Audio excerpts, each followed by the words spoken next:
Hey CB Tech Stuff, it's been a little bit. Today I am working on something different. This is going to be a short video. This is my truck. It's a 2009 Silverado Texas Edition Chevrolet. For a little while I've had the issue where my driver's side headlight basically chooses when it wants to come on. And I think I've identified the issue with it. This is the old H11 light socket and that sucker is burnt. So you can buy replacement light sockets with leads on Amazon in like a pair for like $5, but it's going to take a week to ship, and I don't want to get a traffic ticket while waiting on one of these. So I went down to my local picker yard. They were actually pretty short stocked on Chevrolet stuff with the same socket, but I finally found one. This came out of an old Chevrolet 2005 Outlander.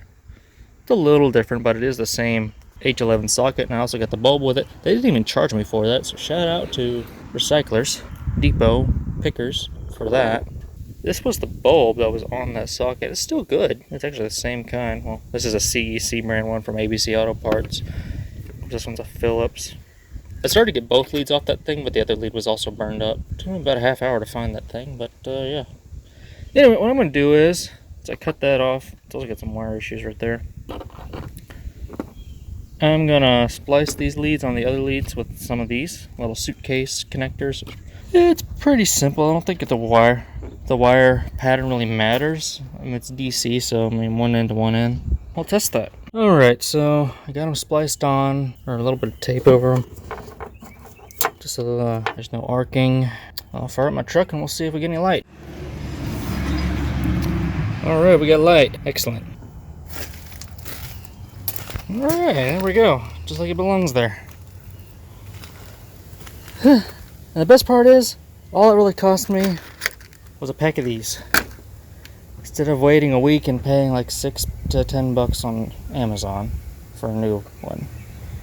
Yeah, that thing was melted. Quality GM parts. Gotta love it. Anyway, that's all for this video.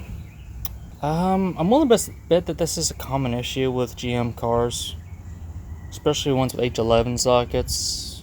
I don't know. Anyhow, I hope this helps you out. If you have a picker yard, get you a pair of wire snippers and just go find one with the same socket. Go to your local hardware store, Walmart, Home Depot, get a pack of these or some butt splices, whichever one you want to use. And get a pair of pliers, splice it together, you're good to go. Anyway, it's CB Tech Stuff signing off.